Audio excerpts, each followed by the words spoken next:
I'm reading today from Luke chapter 10. 72 returned with joy, saying, Lord, even the demons are subject to us in your name. And he said to them, I saw Satan fall like lightning from heaven.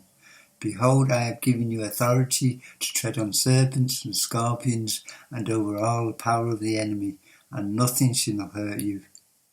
Nevertheless, do not rejoice in this, that the spirits are subject to you, but rejoice that your names are written in heaven. This is an exciting few verses because they tell us about Jesus' authority over the devil from day one. About the deity of Christ, it shows that he's always been eternal, the eternal Son.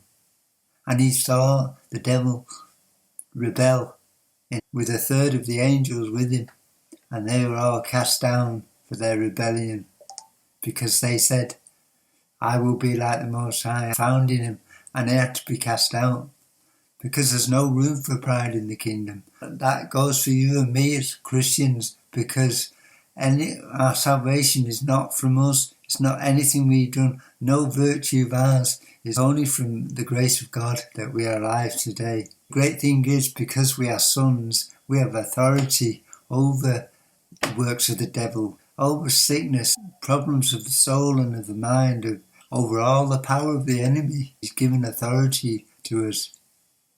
In Matthew chapter 28, verse 18 to 20, he says, all power in heaven and earth is given to me. And he gives that power to us as Christians. And there's too many people paranoid about the devil as if he's some great power. He's an angel, and he's a fallen angel at that. And what we can do is have him under our feet. He's a footstool to the feet of Jesus. So to us, he's something that can be trodden on. We're not to give him space or entertain him in our thoughts, in our words, and in our deeds. We should always look to Jesus Christ.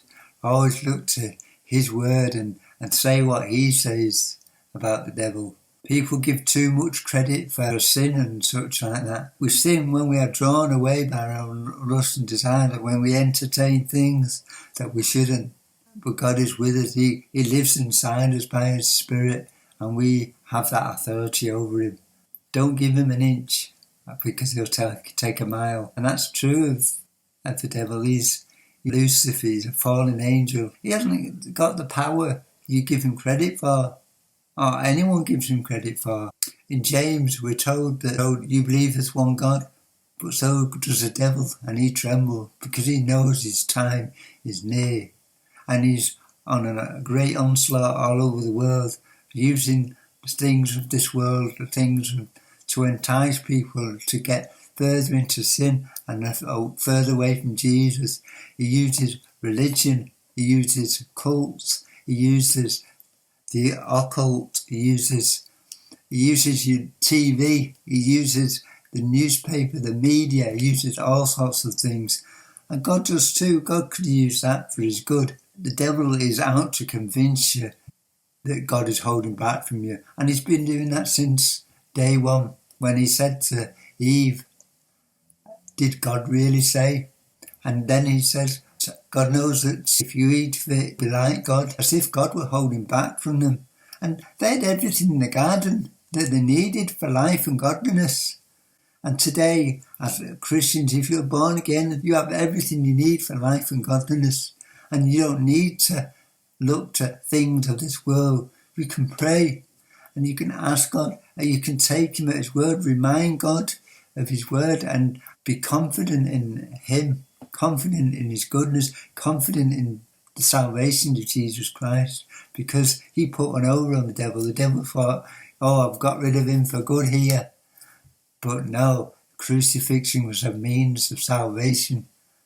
And not only that, he rose again, because death couldn't hold him, because he'd not sinned. And he did that for you and for me.